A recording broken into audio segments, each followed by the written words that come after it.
This is Praxis, and I think that went pretty smoothly, didn't it?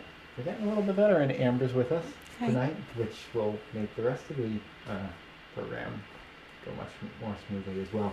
I think I noticed that there are 4 people with us already, so welcome. Thank you for showing up. If you're new to this format, this is from 8:30 until 9, and I'm open to any kind of questions that are related to homestead building, retreat building, any of that kind of stuff. And if we have time, questions pretty much on anything else as well. We are. What do I usually jump to from there? Oh, he's really unprofessional. I'm just so happy that technically the whole thing went off without a hitch. Normally there's like a bunch of false starts with getting the live streaming going, and I'm just really pleased that all that happened. Also, I'm wearing the what do you call the thing where the super chats? So I'm wearing the super chat shirt. This has the names emblazoned of anyone that did a super chat over the life of the series. I'm not necessarily advocating for it. It does help out the channel, but I've got this, so it's a way of saying thank you if you're able to throw a little cash our way and help me to keep this series going. We've been, as you know, if you've been watching the series, been having a lot of just issues really lately with people showing up and everything. We finally have gotten kind of over a lot of those humps. What you guys have been watching is about a month behind what's happening in real life, and pretty soon all that ice is going to start breaking up, and you're going to see things really start moving quickly, which kind of flips the tone of the series on its head. Whereas what things have been up until now have been kind of me just twiddling my thumbs, being anxious and kind of frustrated that I can't go, and then there's just this rush and me feeling actually a little bit behind the ball and everything like that. Someone asked if you've ever washed your super chat shirt. Well, I'm a firm believer that it is very important to wash one's clothes. If you've seen the Alien Invasion series, I liken not washing your clothes to going out and having unprotected sex with people with venereal diseases. So. No, for real. If you watch the Alien Invasion series, the laundry episode or the washing episode, it's in there. But that said, it's kind of like if you get a radiation meter, if you go to a nuclear power plant or something like that, they'll sometimes give you a little radiation meter, and that logs the amount of time, or actually that's like REMs. That's not really hours flown by pilots. There's a certain amount of hours pilots can fly. They're getting radiation exposure up there. And then you have to ground them, whatever, for trans-Pacific flights and everything. This is a really long-winded answer, but yes, I do plan on washing it. But at the moment, I've only worn it for, how many live streams have we done? 6, 7, 8, half an hour. It's like 4 hours. I've only been wearing it for 4 hours, sitting in a chair. So I don't feel like it's really all that dirty yet. But dirty armpits. I don't know. Are they dirty? Yeah. So, I will be washing it. I'm a firm believer in that, but I haven't felt... Actually, wow, if this was smell-o-vision, it's just like rotting corpse in here right now. So, there you go. So, anyway, if you have any questions on what's going on in the series, if you are planning your own homestead or your own retreat, and you have any questions about that, throw them my way. It's always easy to just have a quick back and forth. If you have anything, coming up to ask someone who's possibly done it before. In the meantime, let me know if anyone hops in. Hey, who's in here, by the way? Let's see. Kev2D, Central Florida Prepper, and no one else has commented. Okay. No. In the meantime, until we have any official questions or anything like that, Amber will let me know about that. Before I kind of catch you up on what's been going on in real life in this year. Okay, wait, there's a thing. Do you have any prep tips for someone in Ireland or the UK where weaponry is not allowed? Absolutely, yes. The question is, do I have prep tips? Oh, I know who that is. From Ireland? Yeah. Are they from Ireland? Is it, what's her name? Kev2D. Yeah, right. Okay, yeah. I'm 3/4 Irish, so you and me, like that. Yes, absolutely, because I think that weaponry, I know that a lot of prepping channels and a lot of Doomsday Survivor things are all about AK-47s and AR-15s and crossbows and katana blades usually, but weaponry doesn't really figure that high in a lot of my preparedness. I do have some rifles and I actually have a katana blade. But yeah, it's kind of minor for most things. I mean, I prepare. There's always the end of the world stuff. It's like, the aliens are going to invade by airdropping bird flu infected clown zombies, and then, we're all going to need our weaponry to fight against them and have like some kind of like a revolution, whatever. Yeah, there's that kind of perspective on preparedness, but 99.9% of the time, that's not a real number. I just pull it out of my hat. I'm not wearing a hat, but you know what I mean. It's not that. It's like the power went out, or, there's a snowstorm and you can't get somewhere, or you get a flat tire, or, fill in the blank. Most of preparedness for me, and I think for most people that are like kind of preppers that, that mic is kind of slipping. Most people that are like preppers but wouldn't necessarily even call themselves that, but they are prepared for things, which I think makes you kind of like a prepper, I guess, even though I don't really like the word either. Most of that stuff, it's not like shootouts and that kind of stuff. So yes, anything on my channel, really, it would be, tips for people that want to be more into preparedness. In terms of a general tip, because like, I think it's different for anybody. If you live in like the country, it's different than if you live in the city or whatever. But, simulate a situation, and oftentimes it comes down to like the power being out. Just simulate that for yourself, and you're going to find out pretty quickly what you will wish that you had prepared in advance of that thing actually happening. I love going camping because that's a great for bugging out. People say it's like, shit hits the fan, I got to leave my place and I got to go someplace else. There's a whole discussion about what how great of that idea that is if you don't necessarily have a plan. But just running out and going camping is going to tell you like what are the necessities, what are the things that you're really like, wow, I really wish I had X, Y, and Z. You aren't necessarily going to miss your game system, your TV or whatever, but you are going to miss things like water or soap or a toothbrush. So putting yourself in kind of a mock situation. We have a super chat? Yeah, $2. It hasn't happened in a while. Who is it? Central Florida Prepper. Ooh, Central Florida Prepper. We're going to be visiting your state hopefully in the next couple of years. My boy's coming of an age where there's a certain magical place that he probably would like to visit. And, maybe we'll cross paths when we're down there. I mean, there's only a few people that live in Florida here. But, okay, I got to put your name on the shirt. Do you have a preference on where it goes? I presume in the front, let me know, and Amber is going to pen it in. So yeah, I mean, put yourself in a situation, that kind of simulates what might happen, and what is it? Said found you through Canadian Prepper parody video a while back.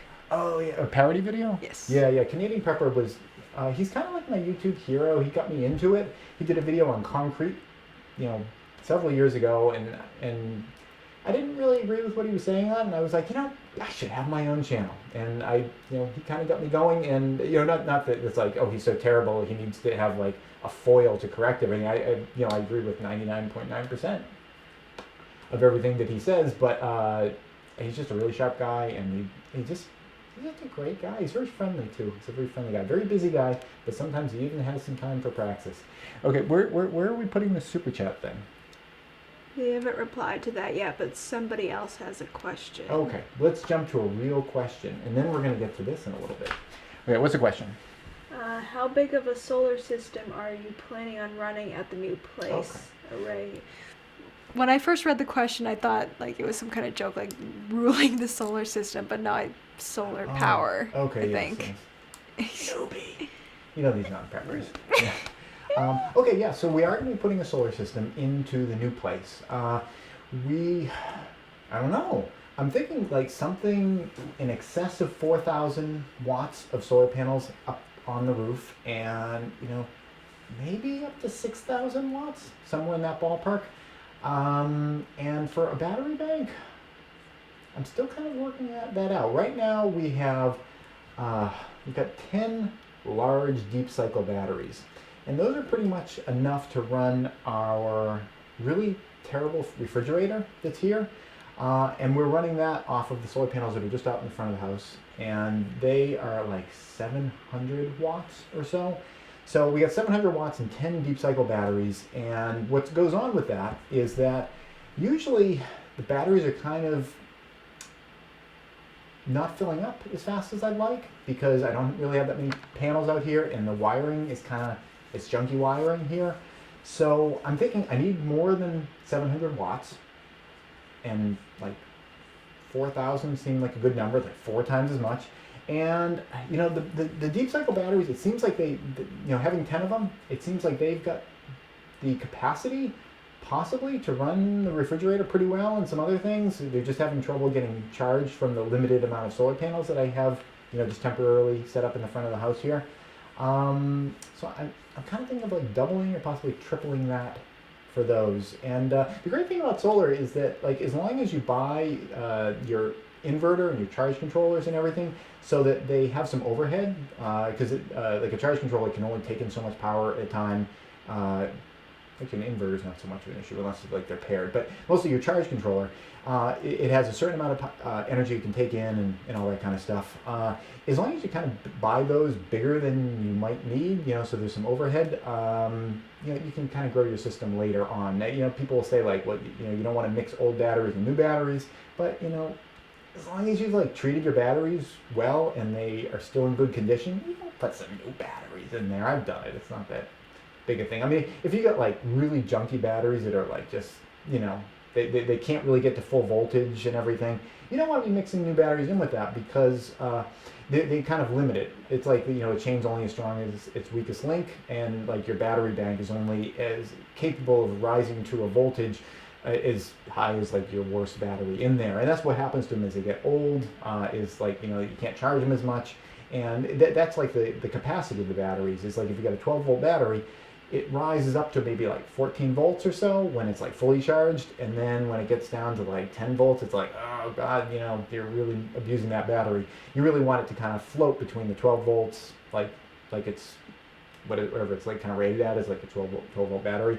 You want it to float between there and like the 14 volts, and that's where you want to have the usable capacity. So as they get old, they can't quite get up to that 14 volt kind of thing. Maybe they're only getting up to 13 volts, and if you put some new batteries in with that, then like your new batteries, it's like they're just as junky as the old ones, and if they're never getting really charged all the way, they're gonna like not perform as well. Even if you get rid of the other batteries later on, it's like you just screw it all up. So I hope that answers your question. There's still some question marks there, but that doesn't mean that it's like like groping in the dark, having no idea. It's okay to not have all of the questions answered.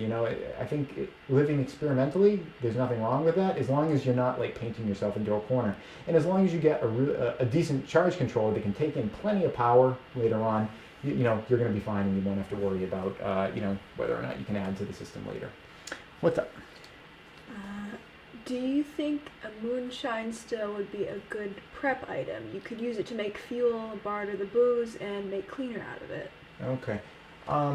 Is moonshining illegal? Like, if I said yes, would I be offering illegal like advice to people? I Isn't don't it know. legal in southern states? That's racist. What? Amber just said it. She thinks it's legal in southern states, and Yeah, that's racist. Right What? there. I'm calling that out. What? If I sit by and I say nothing, then I'm complicit in that. I just remember when we took a trip down to I'm the... just joking with you. Okay. It was legal there. Okay, yeah. Well, insofar as moonshining may or may not be, I'm just joking with you. It's like it's fake conflict that makes it more interesting to watch the program. I hope, maybe. We're halfway through it already. Is it just like blown by because of all this false conflict? Anyway, insofar as moonshining is legal, yeah, I mean, why not? I mean, just the more options, the better. It's all I know about using moonshine for fuel. I learned from Back to the Future 3. When they tried to use it to fuel the DeLorean, and like a piece of the car blew off. So, I mean, that's my level of expertise on that. But it certainly, in terms of like being able to offer a service to people, one thing, like there's a lot of states around here where cannabis is beginning to be legal, and insofar as that is something that is accessible and legal to you, completely legal, and like the federal government still says it's not legal, so I guess maybe I'm speaking only to Canadians. Anything like that where you can offer a service to people of something that is valuable, I think that's always a good thing. And plus it's just kind of cool to learn new stuff, and I guess if you could make it would be good for medical uses, to have distilled alcohol. That would be good for that. Absolutely. I mean, unless it's like prohibitively difficult or expensive or whatever. I think all of the above. Do we have any other questions on anything? Because I do want to catch you guys up, and I got this thing here I want to share with you. With the trees you're cutting, are you using that as the berm, or are you going to use it for the stove? Will you burn them green or dry them? Okay, good question. We are cutting down an unforgivable number of trees to put in this new place. So the last time I did a homestead, the place you guys might be familiar with, that we used to be at, the last time I did it, I was really judicious about the trees that I was cutting down. I even to the point where some small trees, I would shovel them up and move them someplace else. Because I had been living in a trailer park, like a campground, and I hadn't had land, and it was just this new experience. I got all this land, I'm responsible for all these trees, and I just felt like I should be a steward and don't kill any of them. And 10 years later, all the little trees that I kind of moved near the house are getting bigger and hanging over the house, and ultimately I ended up just kind of cutting them all down anyway and using them for firewood. So I've been much more liberal this time with cutting down the trees, because if you can open up that space, you can get the sunlight in, you're using less firewood because you're getting more sunlight, so it works better. You also get the breeze through, take care of the bugs. The east coast of the United States, it's a buggy area. I mean, not to, say that there aren't other places that aren't buggy, but I've been around this country, and this place is really buggy. It's just, we've got standing water, and it's really horrendous a lot of times. So opening up the landscape a little bit around the home lets in the sunlight, lets some air in, and if you're in a place that is prone to wildfires, getting the forest back a little bit can be helpful in that way. A lot of jumping topic of using that wood for fuel, we've cut a lot of it down, fuel or bury it for burning or whatever. I think we're going to be doing a little bit of both. There was a lot of white pine, and white pine is a great wood for burning outside if you're having a campfire, but it has a lot of pitch in it, which can put a lot of creosote in your chimney. Even if you really dry the stuff out well, it just puts a lot of buildup in your chimney if you're burning white pine. So I think we're going to use a lot of those logs, and there's some big logs, either for just burying and burning, because I'm having to buy a lot of dirt to bring in, so why not have some of that be logs? They'll decompose and they'll turn into even better dirt than the clean fill you'd get coming in. We're going to save some of that maybe also for doing a lumber mill. Experiment with that, and I'll share that with you guys if we get into that. I know my dad is really excited about that, so I have a massive pile of logs waiting for him. I think it's bigger than he anticipated. I said, Dad, I know that you wanted to do a lumber mill, so I saved you some logs, and it is it's the size of a small house, this pile of white pine logs. So we got that, and we're saving those for those purposes. But we also have maple and all sorts of other trees that are good for burning, and they are just scattered in the woods. I'm not dealing with it at this point. I'm just cut the things down. I don't want to pay someone to drag trees around to get felled, to make things pretty. I just, I'm having the contractors cut them down, leave them where they drop as long as they're not in anybody's way, and I will go into the woods later and I'll be chopping up pieces, and I will use it for firewood. The last homestead that I built, it did pretty well on about a cord to a cord and a half of wood per year. I think this place is going to be even better. It's got better insulation, it's got better sun exposure. All around, it's going to be a better performing house, so I may be able to heat the whole place on just maybe a cord of wood. A cord of wood, if you're not familiar with it, it's a stack that's 4 feet tall, 4 feet wide, and 8 feet long. Though usually when it gets delivered, it's, if you buy it, it's just a big pile. They don't, unless you pay them to stack it. So that's what we have for our plan with the wood that we've dropped. Do you have any other questions? This stream is new to me. When's the foundation going to be in? Well, in real life, spoiler alert, it already is. And I can't wait for you guys to see that. You know that in the series, there is this wonderful contractor that, has been, I don't want to use the word stringing us along and lying to us through his teeth, but he's been possibly stringing us along and lying to us through his teeth. He gets the boot, although, that was, like I said, we're about a month ahead. He still doesn't know that he's off the project. I just stopped calling him, but as far as he knows, he's still my guy. But he's just still hasn't gotten back. But I got a whole other firm. Yes, it's in. It's coming. I don't remember what numbered day it happens, but when it happens, it really starts happening, and it's very exciting. Any other questions? Since you have an Okay. excavator up there already, have you thought about burying a shipping container for a root cellar and a fallout shelter? Okay, the question is on the fallout shelter, which to anyone in the town and any town officials, I'm calling a root cellar for obvious reasons. It just goes down so much smoother when you're like, oh, a root cellar, and you're like, oh yeah, that's crunchy. That sounds great. Crunchy. Yeah. Well, we're not doing the shipping container. We are, well, kind of definitely doing it. We are exploring the ground for where we want to put it in. I have my contractors actively grabbing dirt from a certain area and moving that over to berm up around the foundation, which does exist. They're clearing that area out, and as long as there's no like crazy ledge down there that is just like, I mean, if we like dig down like 1 foot and it is just like a sheet of metal down there, it's like, I'll be like, well, that sucks. I guess we won't be doing it. But we've got the budget all put together. The quote's been submitted, and the cost on it is, it's going to sound like it's a lot. It is a lot of money. It's like the cost of like a really decent used car.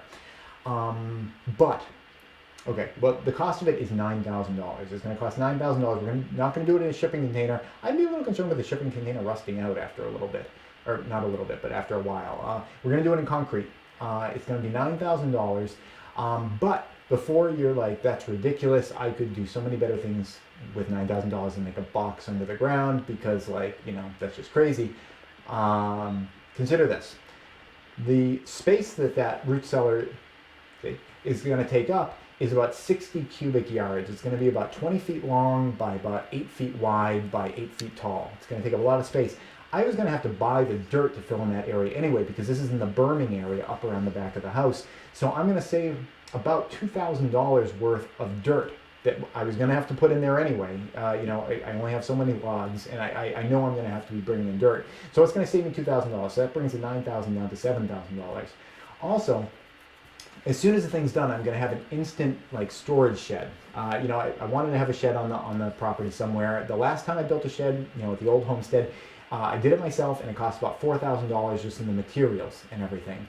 So I'm going to get an instant shed that's actually much bigger than the last one that I built. I won't have to do any work on it, and it's just going to be there. So I'm kind of taking $4,000 or $5,000 off that $7,000 immediately because I'm going to get kind of like a free shed out of the deal. So that brings it down to like $2,000-$3,000, and I get the root cellar. And that $2,000 or $3,000, I think if there ever was some kind of like a nuclear situation, that would seem like $2,000 or $3,000 super well spent. And even if none of that ever happens, and we all hope that it doesn't, got a cool root cellar. And I can buy things in bulk, and store them in there, and I'll be saving money that way. So I think over time, it's kind of almost going to be like sort of free, even though right now it's $9,000. Wait, we gotta write the name on my shirt. Do we get another one?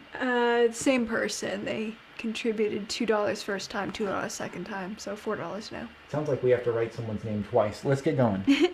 Okay. Okay, begin. While Amber writes, okay. Where do you want me to write it? I don't know. How about right here? While Amber's writing, I wanted to share this with you. And I don't have a lot of focus. I got the focus plane set back here. All right, so Amber's going to be writing, and don't get in the way of what I'm trying to show him. Hey. It's going to, okay. What? It'll be like here, okay? So, Okay, I wanted to share this with you guys. And I'm thinking about maybe doing a whole series on this, and I understand we only have 5 minutes left. Nice and big. We don't get many of these. We got to celebrate. I'm thinking about doing a whole series on this. I don't know how many of you are aware, but I've been homeschooling River, and we decided on that for a number of reasons.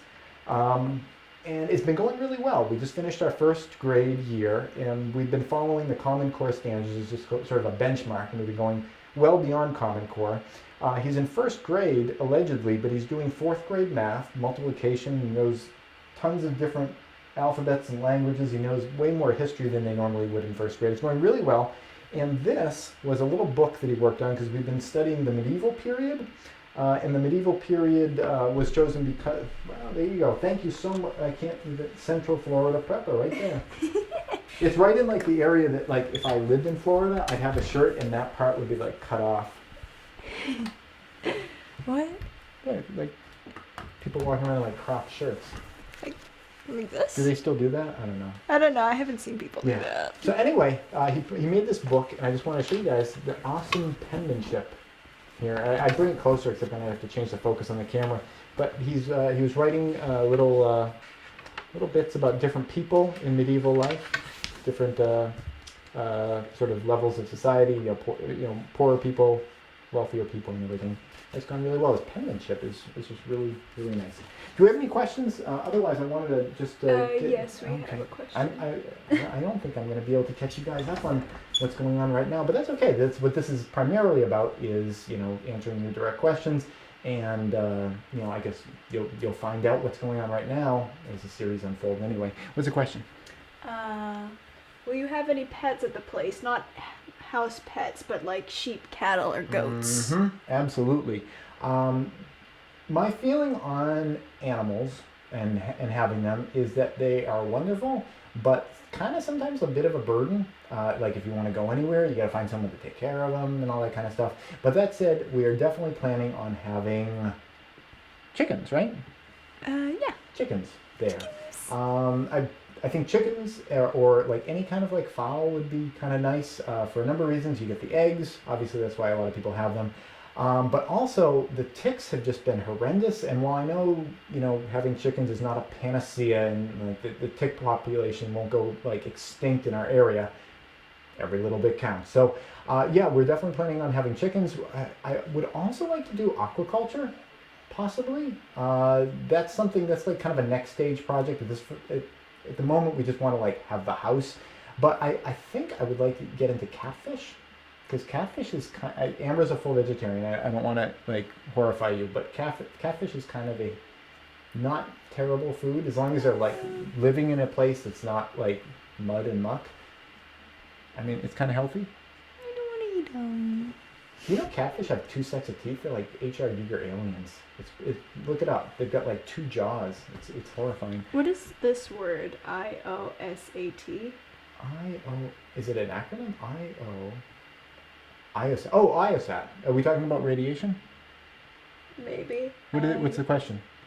I am worried that too many of these tablets might be health problems. I don't really understand the question. Okay, yeah. Well, someone has I have limited knowledge on this. I'll share what I have. I'm not a medical professional or anything, but when I have an experience, I can share it with people.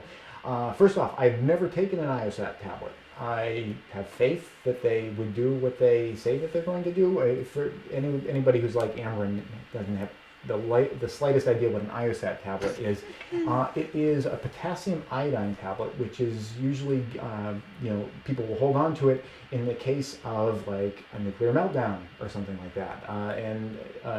The idea being that you would want to take the potassium iodine tablet so you can flood your body with iodine. Obviously, this doesn't work so great with people who are allergic to iodine, but you want to flood your body with iodine so that it can be so saturated that when radioactive iodine comes in from the fallout, your body is like, been there, done that, dude. Don't need no more of that. So that's exactly that's what it says in like the active ingredient, how it functions. So that's the idea, is that people will stock this stuff so that like if there was ever that kind of situation, they take it, and it's kind of like prophylactic against that kind of stuff getting into your body. I prep that. I put that in my bug out bags. I have some of it in my wallet. I don't keep it in my car because of the heat issue, but I mean technically it's just a salt anyway. It's not like if you put salt in your car, anything's gonna happen to it. But salt. But I don't know, so I don't keep it in the car. But yeah, what is the question actually? I'm mostly just catching people up on what IOSAT is. We got 1 minute left. Is it gone? I'm not really sure what the question's asking. It seems to be asking, I'm worried that too much of this might cause health problems. Yeah, I don't know. I don't have any personal experience with that. I don't, like I said, I've never actually taken it myself. My sense of it would be that in a situation where it was possibly prudent to take it, even if it did cause some health problems to take it, it would probably be less bad than the health problems of not taking it. it's sort of like, just choose your evil. And I don't necessarily know that it would cause any issues, but certainly getting radioactive iodine into your body, we saw with the Chernobyl disaster and everything that that was a problem for people. But that's not even the only radioactive element out there. So just taking, you wouldn't take a potassium iodine tablet and then be like, bring it on. Just walk out and be like, let's see some of this dust. Let's just start breathing into this dust. It's like, so I mean, obviously, it's kind of like, I don't think it would be a problem, but at the same time, it doesn't really even to me seem like a whole solution. It's like, if you get like an army of people firing at you, if you like wear a bulletproof vest, it'll only protect you against 9mm rounds. And it's like people with all these other ones, you're still going to be like, oh, geez, I don't want to get exposed to any of this stuff anyway. So that's my feeling on it. It is 9 o'clock. If you did not get a question answered because of my incessant blabbing, I apologize for that. We do these live streams twice a month. The next one is going to be the Patreon only one. That's going to be the first Friday of, what month are we in the first Friday of July. But then on the third Friday of July, there's going to be another one of these open up to everyone. Thank you so much, everyone, for your questions and your comments and your feedback. Thank you very much to Central Florida Prepper.